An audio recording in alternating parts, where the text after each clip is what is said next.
जय हिंद दोस्तों। व्यापम द्वारा जारी हैंडपंप टेक्नीशियन भर्ती 2023 के लिए आज हम पीटर ट्रेड के लिए मोस्ट आईएमपी क्वेश्चंस जो कि 40+ क्वेश्चन हैं वो लेके आए हैं। और यह जो क्वेश्चन बता रहे हैं वो परीक्षा में आने योग्य है। तो चलिए आज का यह वीडियो शुरू करते हैं। तो देखिए, फर्स्ट क्वेश्चन आपका सेफ्टी प्रिकॉशन से लिया गया है, सावधानियों से लिया गया है। बोला गया है which one of the following is not reason for accident. बहुत मोस्ट इंपॉर्टेंट एमसीक्यू है ये। क्या बोला गया है कि निम्नलिखित में से कौन सा एक्सीडेंट होने का कारण नहीं है। यहाँ पर ध्यान देने वाली बात है। क्या बोल रहा है कि कौन सा जो है ऑप्शन एक्सीडेंट होने का, दुर्घटना होने का कारण नहीं बनता है। ऑप्शन दिया गया है अनअवेयरनेस ऑफ डेंजर, क्या खतरे के प्रति सावधान ना होना, या फिर नेग्लिजेंस, क्या ध्यान भटकना, या फिर इम्प्रॉपर यूज ऑफ टूल, क्या टूल्स का गलत उपयोग करने से खतरा नहीं होगा, या फिर यूजिंग ग्लव्स, क्या ग्लव्स का प्रयोग करने से। तो जी हाँ, यदि हम ग्लव्स का प्रयोग करते हैं तो वहाँ पर एक्सीडेंट का ये कारण नहीं है। तो डी ऑप्शन हमारा करेक्ट आंसर हो जाएगा, क्योंकि हमारे क्वेश्चन में बोला गया है कि कौन सा एक्सीडेंट होने का कारण नहीं है, तो ग्लव्स का प्रयोग हमारे एक्सीडेंट का कारण नहीं है। बाकी ये जो 3 ऑप्शन दिए गए हैं तो इन ऑप्शन से एक्सीडेंट यानी दुर्घटना हो सकती है, इसलिए डी ऑप्शन करेक्ट होगा। नेक्स्ट क्वेश्चन की बात करें तो 2 नंबर में पूछा गया है कि विच one of the following represent electric shock, यानी निम्नलिखित में से कौन सा चित्र बिजली के झटके को प्रदर्शित करता है। यहाँ पर 4 चित्र दिए गए हैं, ए, बी, सी और डी। तो पूछा गया है कि इलेक्ट्रिक शॉक का जो है कौन सा चित्र दिया गया है। तो देखिए यहाँ पर चारों जो हमें चिन्ह दिए गए हैं वो वार्निंग साइन दिए गए हैं, जिसमें से पहला ऑप्शन क्या है, हमें बता रहा है कि मतलब आग का खतरा यानी रिस्क ऑफ फायर। ये वाला जो है बी में ऑप्शन में मिल जाता है टॉक्सिक हजार्ड, सी ऑप्शन में मिल जाता है इलेक्ट्रिक शॉक, और डी ऑप्शन में मिल जाता है रिस्क ऑफ डेंजर। यानी 4 ऑप्शन दिए गए हैं, तो इसमें से पूछा गया है कि इलेक्ट्रिक शॉक को कौन सा रिप्रेजेंट करता है, कौन व्यक्त करता है। तो ये सी ऑप्शन जो हमें दिया गया है सी में, तो ये हमारे इलेक्ट्रिक शॉक के लिए रिप्रेजेंट करता है, तो सी ऑप्शन करेक्ट हो जाएगा। नेक्स्ट यहाँ पर 3 नंबर में एक हमें डाई दी गई है। पूछा गया है आइडेंटिफाई द डाई, यानी चित्रित डाई का नाम बताइए। यानी यहाँ पर फिगर में जो हमें डाई दिखाई गई है ये कौन सी डाई है। तो ये डाई हमारी है an older split die with top adjusting screw, यानी ऊपर से पेंच से कसने वाली एक पुरानी स्प्लिट डाई है। 4 नंबर क्वेश्चन की बात करें तो बोला गया है checking the height and parallelism of जाब, यानी जाब की ऊंचाई और समानांतरता को चेक करने वाला कहलाता है।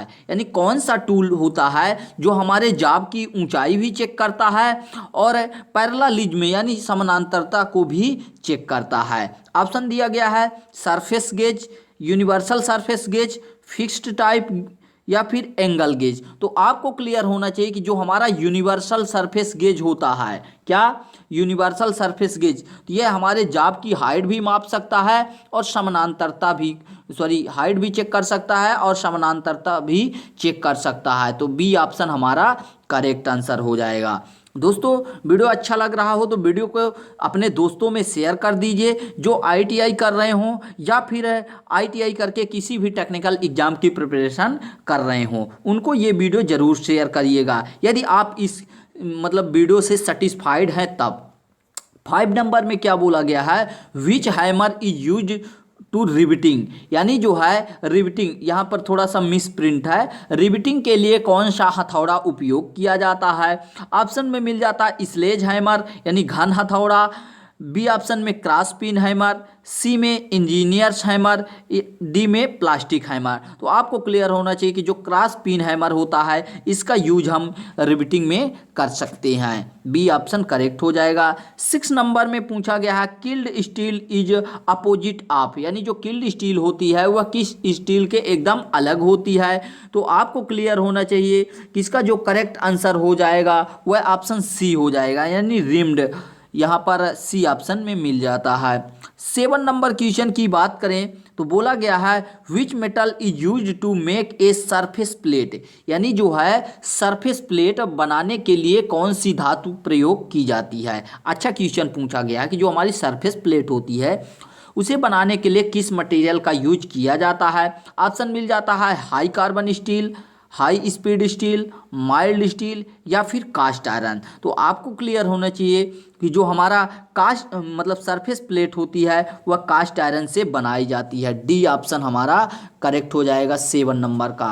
8 नंबर क्वेश्चन की बात करें तो बोला गया है least count of a vernier bevel protractor, तो यानी बर्नियर बेवल प्रोटेक्टर का न्यूनतम मान क्या होता है, तो वह कितना होता है 5 मिनट होता है। तो ये ऑप्शन बी में हमें मिल जाता है, तो बी ऑप्शन हमारा करेक्ट हो जाएगा। 9 नंबर क्वेश्चन की बात करें तो बोला गया है the part of a vernier bevel protractor which is normally used as a reference base for measuring angle is the, यानी जो है बर्नियर बेवल प्रोटेक्टर का वह भाग जो सामान्य तौर पर कोण मापने के लिए रेफरेंस आधार के रूप में प्रयोग किया जाता है, वह कौन सा भाग कहलाता है। ऑप्शन दिया गया है ब्लेड, स्टॉक या फिर डिस्क या मेन स्केल। तो देखिए यहाँ पर मैं फिगर से थोड़ा सा क्लियर करूँगा। मान लीजिए ये कोई हमारा टेपर्ड वर्क पीस है, ठीक है, ये कोई हमारा वर्क पीस है और यहाँ पर हम बर्नियर बेवल प्रोटेक्टर के द्वारा मेजरिंग करते हैं, ठीक है। ये मान लीजिए क्या है, ये हमारा बर्नियर बेवल प्रोटेक्टर है। तो यहाँ पर ये आधार है इसका, तो इस आधार पर जो है जो भाग फिट होता है ये क्या कहलाता है, तो आधार वाला भाग हमारा स्टॉक कहलाता है और जो टेपर्ड सतह के कांटेक्ट में आता है वह हमारी ब्लेड कहलाती है। तो यहाँ पर 9 का बी ऑप्शन हमारा करेक्ट आंसर निकल के आ रहा है। 10 नंबर क्वेश्चन की बात करें तो क्या बोला गया है कि the type used to cut thread in a blind hole is, यानी एक ब्लाइंड होल में अंध सुराख में चूड़ी को काटने के लिए प्रयुक्त टाइप है, यानी जो हमारा होल। अब ब्लाइंड होल थोड़ा सा डिस्कस कर लेते हैं कि ये ब्लाइंड होल क्या है। तो जो होल यानी जो छिद्र हमारे वर्क पीस में आर पार नहीं होता है उसे अंध सुराख यानी ब्लाइंड होल बोलते हैं, और उसी ब्लाइंड होल में चूड़ी काटने के लिए किस टाइप का यूज किया जाता है। ऑप्शन दिया गया है taper type, second type, bottoming type या फिर एनी वन ऑफ दीज। तो आपको क्लियर होना चाहिए कि जो हमारा हैंड टाइप्स होते हैं उसमें 3 सेट पाए जाते हैं, जिसमें से फर्स्ट को हम टेपर टाइप बोलते हैं, सेकंड को इंटरमीडिएट बोलते हैं और तृतीय को बॉटमिंग टाइप या फिर प्लग टाइप बोलते हैं। क्लियर हुआ।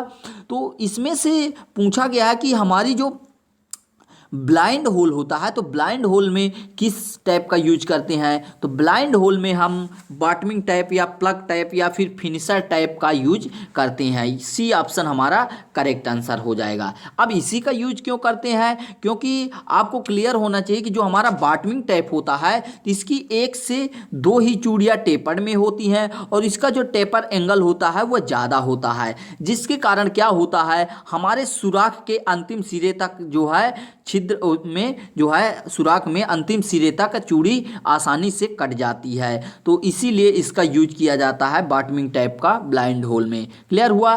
11 नंबर क्वेश्चन की बात करें तो क्या बोला गया है the part of A vernier bevel protractor which comes in contact with the inclined surface while measuring is the, यानी जो है बर्नियर बेवल प्रोटेक्टर का वह भाग जो मापन के समय झुके हुए तल के संपर्क में आता है। अब देखिए यही क्वेश्चन आ चुका है। अभी क्या पूछा था कि जो हमारा बेस यानी आधार के रूप में प्रयोग होता है तो वो तो स्टॉक था। अब यहाँ पर पूछा गया है कि मापन के समय जो झुके हुए तल के संपर्क में आता है यानी जो टेपर्ड सतह के कांटेक्ट में आता है तो वह क्या कहलाता है, हमारा ब्लेड कहलाता है। तो ए ऑप्शन हमारा करेक्ट आंसर हो जाएगा। 12 नंबर की बात करें तो तो बोला गया है कि the value of each division of main scale of a vernier bevel protractor is, यानी जो है बर्नियर बेवल प्रोटेक्टर के मुख्य स्केल पर प्रत्येक भाग यानी डिवीजन का मान कितना होता है। बहुत अच्छा क्वेश्चन पूछा गया है कि कोई हमारा बर्नियर बेवल प्रोटेक्टर है तो उसका मुख्य स्केल जो होता है, मुख्य मापनी जो होती है, तो उसके प्रत्येक भाग यानी एक भाग का मान कितना होता है। तो कितना होता है, 1 डिग्री होता है। यहाँ पर फर्स्ट ऑप्शन में ही हमें मिल जाता है 1 डिग्री। मेन स्केल का तो यहाँ पर फर्स्ट ऑप्शन करेक्ट आंसर हो जाएगा।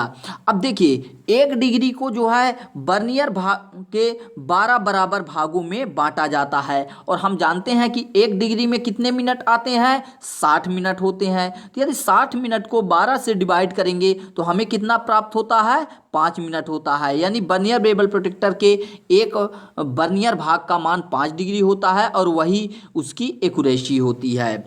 13 नंबर क्वेश्चन की बात करें तो बोला गया है the charge is fed into the blast furnace through the, यानी जो है बात्या भट्ठी जो होती है ब्लास्ट फर्नेस में चार्ज को कहाँ से फीड किया जाता है, मुख के पास से, स्टेक के पास, बॉस या फिर ट्यूयर्स। तो आपको क्लियर होना चाहिए कि मुख के पास से जो है चार्जिंग प्रदान की जाती है। यहाँ पर थ्रोट हमारा करेक्ट आंसर हो जाएगा। ये क्वेश्चन एक टेक्निकल एग्जाम में पूछा जा चुका है।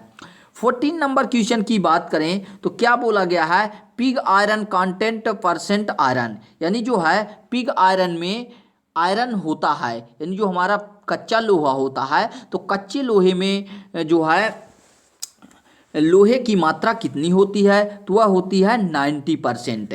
कई बुकों में आपको 92% भी मिल जाएगा, तो कंफ्यूज नहीं होना है। सी ऑप्शन हमारा करेक्ट आंसर हो जाएगा 14 नंबर का।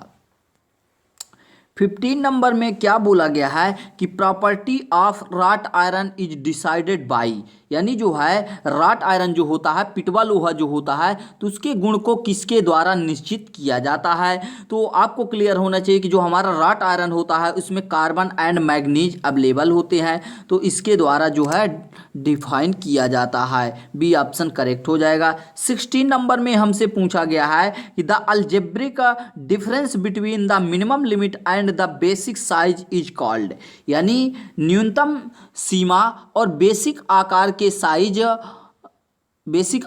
साइज बीज गणितीय अंतर को कहा जाता है। यानी हमारा जो लोअर लिमिट यानी जिसे हम न्यूनतम सीमा बोलते हैं, तो न्यूनतम सीमा और बेसिक साइज के बीच जो बीज गणितीय अंतर होता है उसे क्या बोलते हैं, तो उसे हम जो है निचला विचलन बोलते हैं। न्यूनतम सीमा यानी lower limit of size and उसके संगत बेसिक साइज के बीच जो बीजगणितीय अंतर होता है उसे हम क्या बोलते हैं, लोअर डेविएशन। सी ऑप्शन हमारा करेक्ट हो जाएगा 16 नंबर का। तो 16 नंबर का जो है सी ऑप्शन करेक्ट होगा।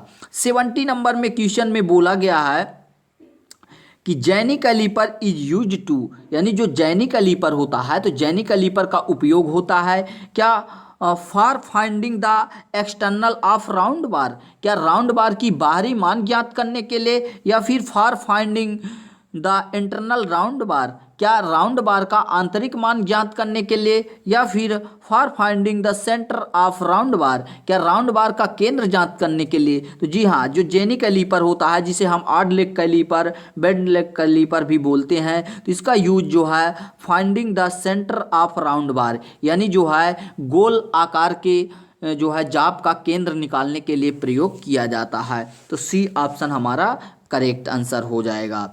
अब 18 नंबर क्वेश्चन की बात करें तो क्या पूछा गया है, a set of number drill series consist of drill in a particular range indicate the correct range, यानी जो है नंबर ड्रिल की समुच्चय श्रृंखला में ड्रिल एक विशेष रेंज में होते हैं, वह सही रेंज क्या है। यानी जो है देखिए ड्रिल को नंबर सीरीज द्वारा व्यक्त किया जाता है, लेटर सीरीज द्वारा व्यक्त किया जाता है।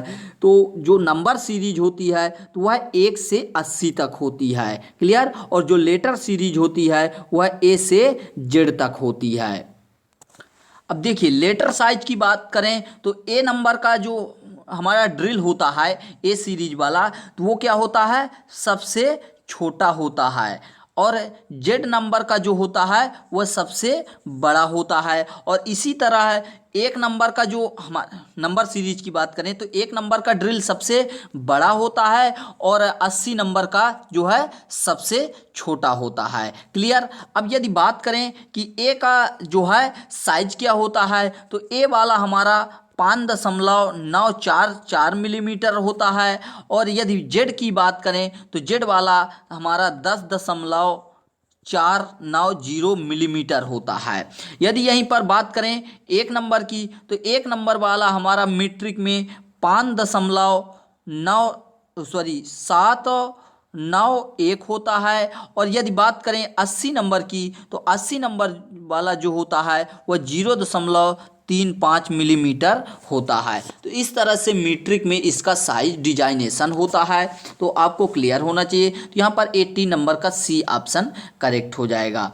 19 नंबर में बोला गया है कि in the number drill series the smallest drill size is, यानी जो है एक नंबर ड्रिल श्रृंखला में ड्रिल का सबसे छोटा साइज आकार क्या होता है। तो वह क्या होता है, वह हमारा होता है बी ऑप्शन में दिया गया है 0.35 मिलीमीटर। मीट्रिक में बात करें तो 0.35 मिलीमीटर। यदि ब्रिटिश की बात करें तो उसमें होता है 0.0135 मिलीमीटर। तो ये इंच में होता है, मिलीमीटर में नहीं होता। क्लियर। तो ब्रिटिश में ये होता है और मीट्रिक में ये होता है। और सबसे छोटा जो होता है वह हमारा 80 नंबर वाला ड्रिल होता है। क्लियर हो गया। अब नेक्स्ट क्वेश्चन की बात करें तो 20 नंबर में क्या बोला है कि in the coating of electrode for welding mild and low alloy steel is used to provide gases sealed with a reducing agent, यानी मृदु और मिश्र स्टील को वेल्डिंग करते समय गैस सुरक्षा कवच किससे बनाया जाता है। ये काफ़ी अच्छा क्वेश्चन पूछ लिया गया है कि हम सॉफ्ट और मिश्र यानी एलॉय स्टील को वेल्डिंग करते हैं तो उस समय गैस सुरक्षा कवच किसके द्वारा बनाया जाता है। तो 20 नंबर का जो करेक्ट आंसर हो जाएगा वह ऑप्शन डी हो जाएगा, यानी सेल्यूलोज हो जाएगा। डी ऑप्शन करेक्ट होगा। 21 नंबर में क्या बोला गया है कि in the coating of electrode for welding mild and low alloy steel is used to help form a high fluid but quick freezing slag. It will also provide ionization for arc, यानी मृदु और मिश्र steel की welding करते समय electrode की coating में क्या उपयोग किया जाता है, जो उच्च तरलता वाला और जल्दी जमने वाला धातु भस्म होता है। तो वो क्या होता है, आपका जो करेक्ट आंसर निकल के आ रहा है वह ए निकल आ रहा है, यानी टाइटेनियम डाइऑक्साइड। अब 22 नंबर में पूछा गया है कि in the letter drill series the largest drill size equal to, यानी अक्षर आधारित ड्रिल श्रृंखला में ड्रिल का सबसे बड़ा आकार क्या होता है। तो जो सबसे बड़ा होता है वह 10.490 मिलीमीटर होता है। बी ऑप्शन में हमें मिल जाता है, क्योंकि ये जो 10.490 मिलीमीटर होता है यह हमारा जेड वाला ड्रिल होता है, क्योंकि जो हमारा लेटर ड्रिल सीरीज होती है वह ए से जेड तक होती है। ए वाला जो होता है सबसे छोटा होता है और जेड वाला सबसे बड़ा होता है। जेड की साइज की बात करें तो हमारा 10.490 होता है। यदि ए की साइज की बात करें तो वह 5.944 मिलीमीटर होता है। क्लियर हो गया। नेक्स्ट क्वेश्चन की बात करें तो यहाँ पर 23 नंबर में हमें मिल जाता है the difference between the maximum limit of size and the minimum limit of size is called, यानी जो है साइज की अधिकतम सीमा लिमिट और न्यूनतम सीमा लिमिट के बीच के अंतर को क्या कहा जाता है। तो जो साइज की हमारी अधिकतम सीमा होती है और साइज की ही न्यूनतम सीमा के बीच जो डिफरेंस होता है उसे हम बोलते हैं टॉलरेंस, सहिष्णुता। तो सी ऑप्शन हमारा करेक्ट आंसर निकल के आ रहा है। 24 नंबर क्वेश्चन की बात करें तो बोला गया है the size based on which the dimensional deviation are given is called, यानी जो है आकार आधारित जिस पर बीमी विचलन होता है क्या कहलाता है। तो बीमी विचलन जो दिया जाता है यानी डायमेंशनल डेविएशन जो दिया जाता है वह हमारे बेसिक साइज पर दिया जाता है। बी ऑप्शन हमारा करेक्ट आंसर के निकल के आ रहा है। 25 नंबर की बात करें तो बोला गया है soft metal particles that closed in the pores of grinding wheel is called, यानी जो है ग्राइंडिंग व्हील के चारों ओर मृदु धातुओं एक ग्राइंड स्थान करके करें कि कणों का आकर्षित होना कहलाता है। देखिए थोड़ा सा हिंदी जो दी गई है वो डिफ़िकल्ट दी गई है। क्या बोला गया है कि हमारा जो जब हम ग्राइंडिंग करते हैं सॉफ्ट मेटल की तो उसके जो छोटे छोटे कण निकलते हैं वह ग्राइंडिंग व्हील के हमारे एब्रेसिव के बीच जो है क्लोज्ड हो जाते हैं। तो यदि क्लोज्ड हो जाते हैं तो उस दोष को क्या बोलते हैं, तो उसे हम बोलते हैं लोडिंग। यहाँ बी ऑप्शन में दिया गया है लोडिंग, तो लोडिंग हमारा करेक्ट आंसर निकल के आ रहा है। 26 नंबर की बात करें तो बोला गया है the surface of A grinding wheel develops a smooth and shining appearance is called, यानी जो है ग्राइंडिंग व्हील का ऊपरी तल स्मूथ और चमकदार दिखाई पड़ता है, इसे कहते हैं। बहुत अच्छा क्वेश्चन पूछा गया है कि जो हमारा ग्राइंडिंग व्हील होता है तो उसकी ऊपरी सरफेस जो होती है टॉप सरफेस वह क्या स्मूथ और चमकदार यानी चिकनी और चमकदार दिखाई देती है, तो इस दोष को क्या कहते हैं। तो देखिए जब हमारे एब्रेसिव कण जो होते हैं वो झड़ जाते हैं तो वहाँ पर क्या होता है हमारा ग्राइंडिंग व्हील शीशे की तरह चमकने लगता है और वहाँ पर चिकनाई आ जाती है, तो उसे हम बोलते हैं ग्लेजिंग। यहाँ पर ए ऑप्शन में मिल जाता है ग्लेजिंग, तो ग्लेजिंग हमारा करेक्ट आंसर हो जाएगा। और लोडिंग को हम लोग पिछले इस क्वेश्चन में क्लियर कर चुके हैं। और इन दोनों दोष को दूर करने के लिए ड्रेसिंग प्रक्रिया अपनाई जाती है। देखिए मोस्ट इंपॉर्टेंट ग्राइंडिंग व्हील के डिफेक्ट से पूछता है तो ग्लेजिंग और लोडिंग से पूछता है, और इसके जो है जब हम इसको क्या करते हैं ठीक करते हैं तो उसे ड्रेसिंग बोलते हैं। 27 नंबर में बोला गया है drill chucks are fitted on the drilling machine spindle by means of a, यानी जो हमारा ड्रिल चक्स होता है तो वह ड्रिल मशीन के स्पेंडल पर किसके द्वारा फिट किया जाता है, तो वह हमारे ड्रिल मशीन के स्पेंडल में आर्बर के माध्यम से फिट किया जाता है, तो आर्बर हमारा करेक्ट आंसर हो जाएगा। और आपको क्लियर होना चाहिए कि जो आर्बर में टेपर कटा होता है वह कौन सा टेपर कटा होता है, वह एम्प्टी टेपर कटा होता है यानी मोस्ट टेपर कटा होता है। क्लियर। 28 नंबर में बोला गया है the most taper provided on drill range between, यानी जो हमारा मोस्ट टेपर होता है यहाँ पर हिंदी देख लेते हैं। बोला गया है ड्रिल पर किस रेंज की मोस्ट टेपर प्रदान की जाती है, तो देखिए जो हमारा ड्रिल होता है तो वह टेपर शैंक वाला ड्रिल जो है लगभग 13 मिलीमीटर से मिलता है, और 13 मिलीमीटर से कम के लिए जो है स्ट्रेट शैंक वाला ड्रिल प्रोवाइड कराया जाता है। तो यहाँ से क्लियर हो गया कि जो मोस्ट टेपर होता है वह ड्रिल में MT1 से MT5 तक प्रोवाइड कराया जाता है। क्लियर हो गया, क्योंकि जो हमारे ड्रिल का मोस्ट टेपर होता है वह MT0 से MT7 तक होता है। अब उसको क्लियर कर लेते हैं कि उसका साइज क्या होता है।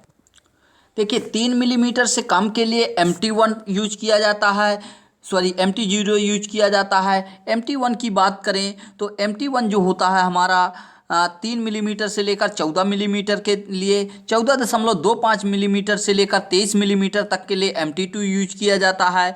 तो इसी तरह क्रमशः जो है यूज किए जाते हैं। क्लियर। नेक्स्ट क्वेश्चन में 29 नंबर में पूछा गया है कि फाइल्स आर मेड ऑफ, यानी जो रेती होती है वह किससे बनी होती है, तो रेती हमारी हाई कार्बन स्टील से बनी होती है। यहाँ पर सी ऑप्शन में मिल जाता high carbon steel, C option correct हो जाएगा। नेक्स्ट बोला गया है कि spot welding is a type of welding, यानी जो हमारी स्पॉट वेल्डिंग होती है वह किस प्रकार की वेल्डिंग होती है, क्या रेजिस्टेंस वेल्डिंग होती है या फिर electric arc welding, gas welding या फिर नन ऑफ दीज। तो जो हमारी स्पॉट वेल्डिंग होती है वह रेजिस्टेंस वेल्डिंग के अंतर्गत आती है, तो ए ऑप्शन हमारा करेक्ट आंसर हो जाएगा। नेक्स्ट क्वेश्चन की बात करें तो यहाँ पर 31 नंबर में क्या बोला गया है, you locate A point and mark it with the, यानी आप एक पॉइंट चुनते हैं, बिंदु चुनते हैं और इसे किसके द्वारा जो है मार्क करते हैं, तो पॉइंट को हम पंच द्वारा मार्क करते हैं। तो यहाँ पर फर्स्ट ऑप्शन दिया गया है प्रिक पंच, तो प्रिक पंच हमारा करेक्ट आंसर हो जाएगा। 33 नंबर में यहाँ पर शायद 32 नंबर मिस हो गया है। नेक्स्ट बात कर लेते हैं। 33 नंबर में बोला गया है कि crimping is to reduce the of a cylindrical shape allowing it to be seated into the next section, यानी क्रिम्पिंग से बेलनाकार आकार का डाट डाट घट जाता है, जिससे वह अगले सेक्शन में स्लिप कर जाता है। तो उसका क्या होता है, व्यास होता है, डायमीटर जो है घट जाता है।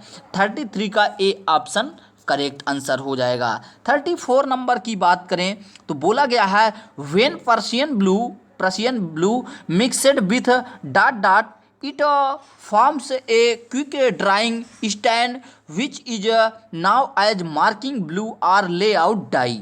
यानी जो है बोला गया है, हिंदी में देख लेते हैं हिंदी स्टूडेंट के लिए, कि पर्शियन ब्लू में ऐसा क्या मिला दिया जाता है कि यह जल्दी सूखने का गुण धारण करके मार्किंग ब्लू बन जाता है ना। बोला गया है कि जो हमारा पर्शियन ब्लू होता है ये सूखने में अधिक समय लेता है, तो इसमें जो है क्या मिला दिया जाता है जिसके कारण यह जल्दी सूखने लगता है। तो इसके द्वारा जो है इसमें जो है मिथेल मिला हुई स्पिरिट है, यहाँ पर सी ऑप्शन हमारा, यानी मिथाइलेटेड स्पिरिट जो है मिला दिया जाता है, जिससे यह सूखने में कम समय लेता है। ठीक है, सूखने में तो पर्शियन ब्लू अधिक समय लेता है, लेकिन जब हम मिथाइल युक्त स्पिरिट जो है मिला देते हैं तब ये सूखने में कम समय लेता है। तो यहाँ पर सी ऑप्शन हमारा करेक्ट आंसर हो जाएगा।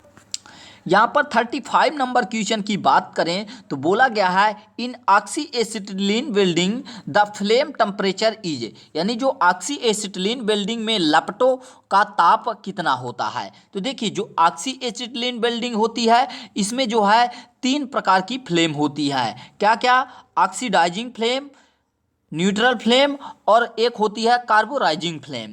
तो इन तीनों का जो रेंज होता है वो लगभग 3200 डिग्री सेल्सियस से लेकर 3300 डिग्री सेल्सियस के मध्य होता है। तो यहाँ पर हमें डी ऑप्शन में मिल जाता है 3200 degree Celsius to 3300 degree Celsius. तो यहाँ पर डी ऑप्शन करेक्ट आंसर हो जाएगा। 36 नंबर की बात करें तो बोला गया है कि in oxy acetylene welding colour of oxygen cylinder is, यानी जो है ऑक्सी एसिटिलीन वेल्डिंग में ऑक्सीजन का सिलेंडर का रंग कैसा होता है। तो देखिए जो ऑक्सी एसिटिलीन वेल्डिंग होती है, मतलब ऑक्सी एसिटिलीन वेल्डिंग होती है, इसमें ऑक्सीजन और जो है ऑक्सीजन प्लस C2H2 यानी एसिटिलीन को मिलाया जाता है, और ये अलग अलग फ्लेम में अलग अलग रेशियो में मिलाई जाती है। क्लियर। अब उसमें से पूछा गया है कि जो हमारा O2 होता है यानी ऑक्सीजन होता है, तो ऑक्सीजन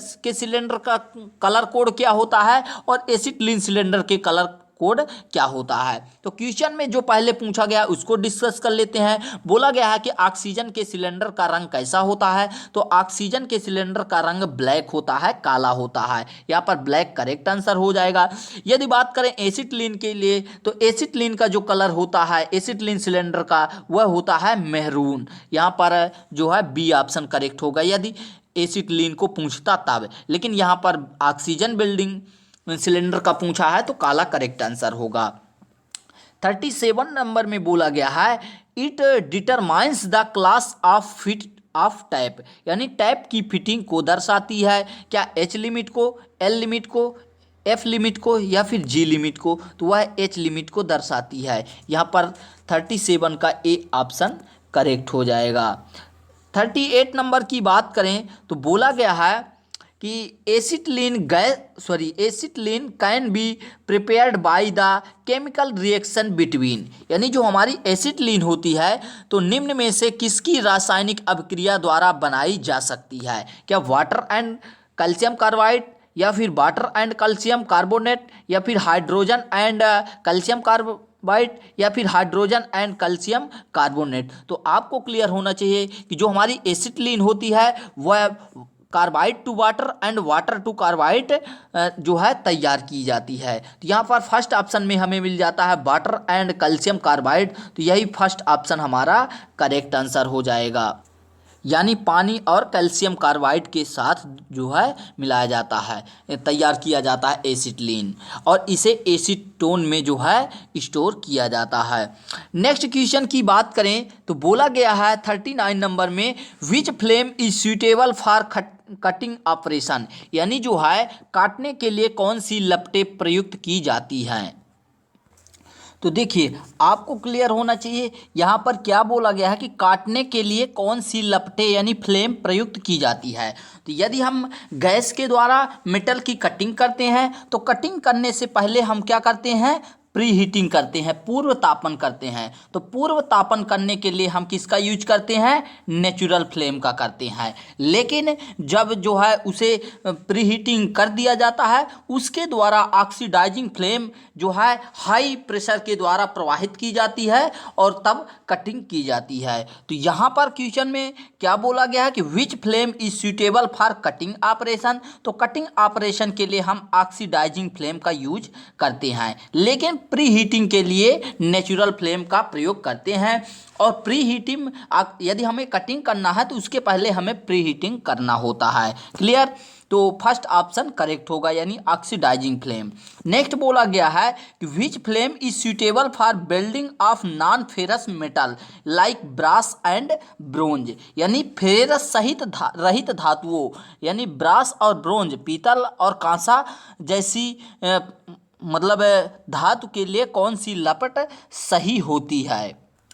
तो आपको क्लियर होना चाहिए कि जो है जैसे हमारी कोई नर्म मटेरियल होती है, मृदु होती है, जैसे mild steel, cast iron, stainless steel, तांबा, एल्युमिनियम, ब्रास, ब्रॉन्ज, इनके लिए जो है हम किसका यूज करते हैं, सॉरी यहाँ पर थोड़ा सा मेरे को बोलने से मिस हो गया। तो क्वेश्चन में क्या बोला गया है कि ब्रास और ब्रॉन्ज मटेरियल के लिए कौन सी फ्लेम उपयुक्त की जाती है। तो ये ऑक्सीकृत होने वाले जो है मटेरियल हैं, इसलिए इनका यूज ऑक्सीडाइजिंग फ्लेम के द्वारा किया जाता है। तो फर्स्ट ऑप्शन करेक्ट होगा।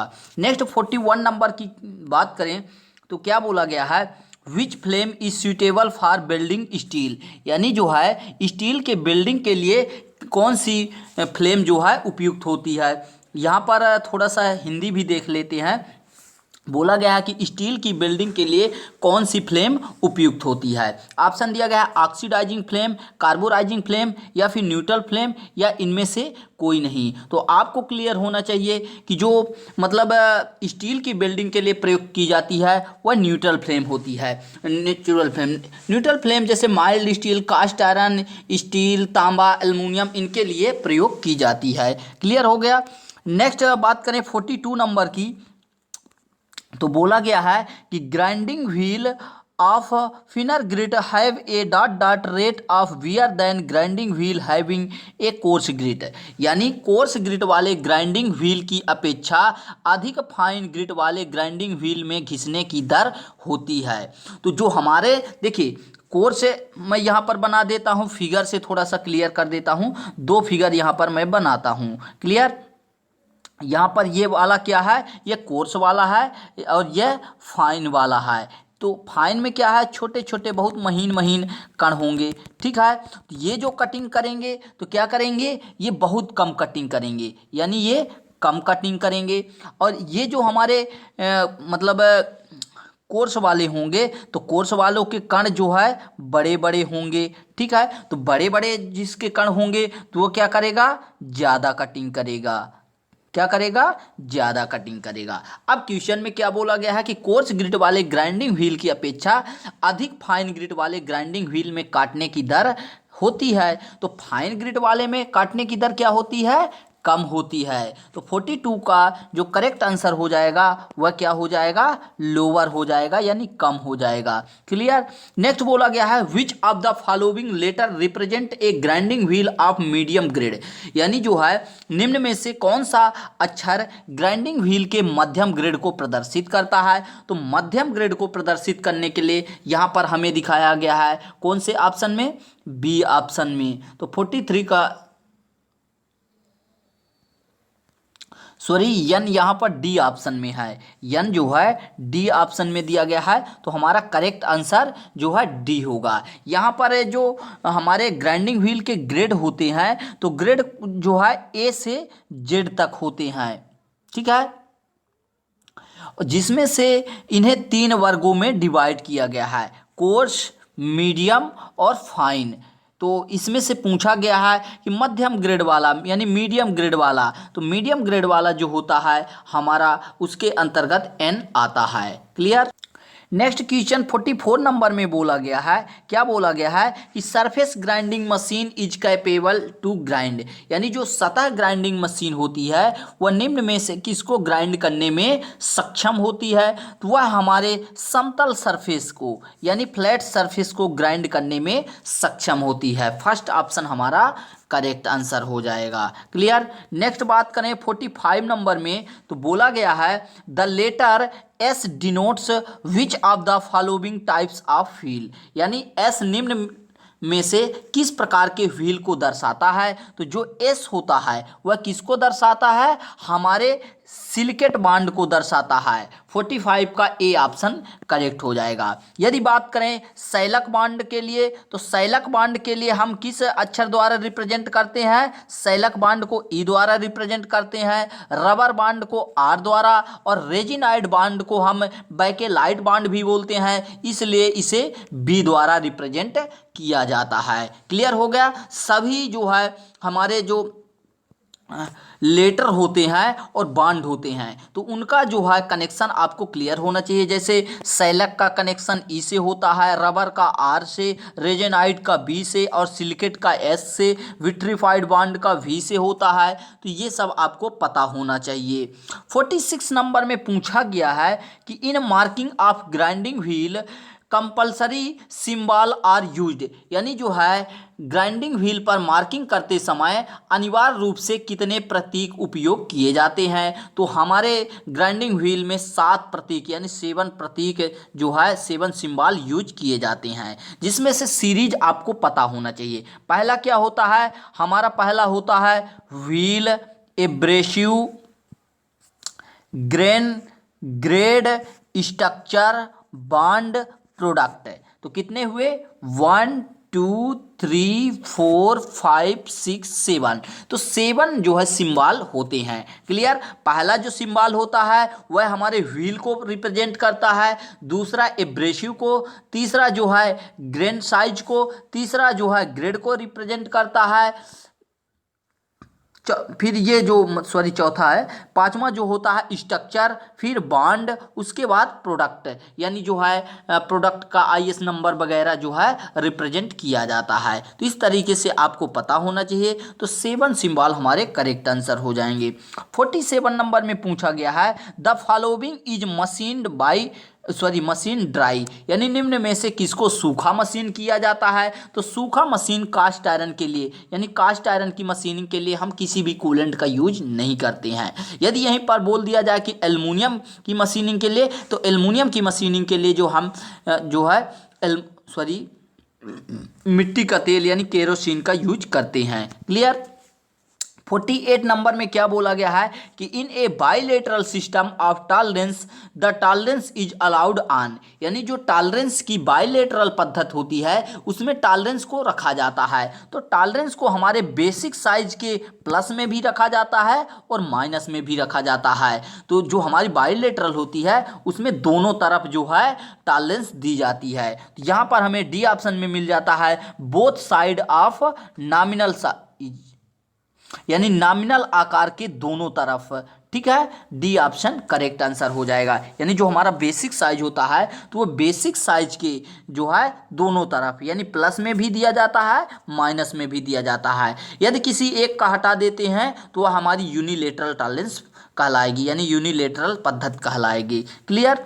49 नंबर में क्वेश्चन में क्या बोला गया है कि the cutting speed of A drill depend upon the, यानी जो है ड्रिल द्वारा काटने की स्पीड किस पर निर्भर करती है, तो ड्रिल की कटिंग स्पीड जो होती है किस पर निर्भर करती है, हमारे मटेरियल ऑफ ड्रिल यानी ड्रिल के मटेरियल पर भी डिपेंड करती है। यदि हार्ड मटेरियल होगा तो हार्ड मटेरियल के लिए जो है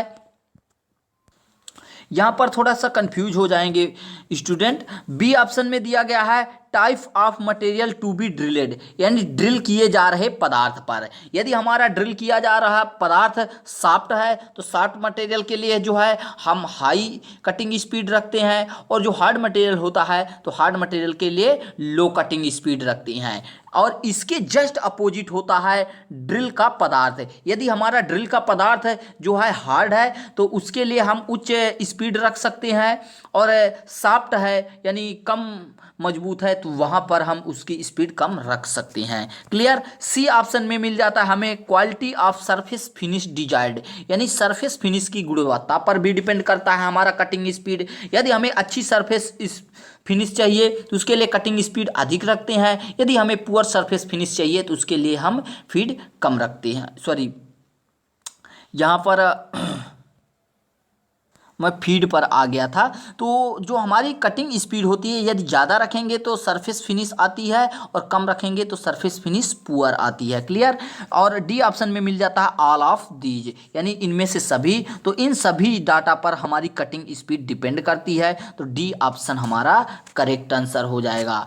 नेक्स्ट क्वेश्चन की बात करें तो यहाँ पर नेक्स्ट एंड लास्ट क्वेश्चन हमें मिल जाता है 50 नंबर का, यानी while over Titan the bench vice which part will get damage, यानी बेंच वाइस को अत्यधिक कसने से कौन से पार्ट का नुकसान होगा। तो यदि हम बेंच वाइस के स्पेंडल को आवश्यकता से अधिक टाइट करते हैं तो उसका जो स्पेंडल होता है वह खराब हो जाएगा, तो बी ऑप्शन हमारा करेक्ट आंसर हो जाएगा। तो दोस्तों इस वीडियो में इतना ही, नेक्स्ट वीडियो भी जल्द ही आपको प्रोवाइड कराएंगे। वीडियो अच्छा लगा हो तो लाइक कीजिए, शेयर कीजिए। चैनल में पहली बार आए हैं तो तभी सब्सक्राइब करिए यदि आप हमारे इस कंटेंट से जो है आप सेटिस्फाइड हैं। यदि आपको लगता है कि यहाँ पर नॉलेजेबल वीडियो मिलती है तभी आप इस चैनल को सब्सक्राइब करिए। यदि आपको ऐसा नहीं लगता तो प्लीज़ आप सब्सक्राइब मत किया करें। ठीक है, मिलते हैं नेक्स्ट वीडियो में, तब तक के लिए बाय।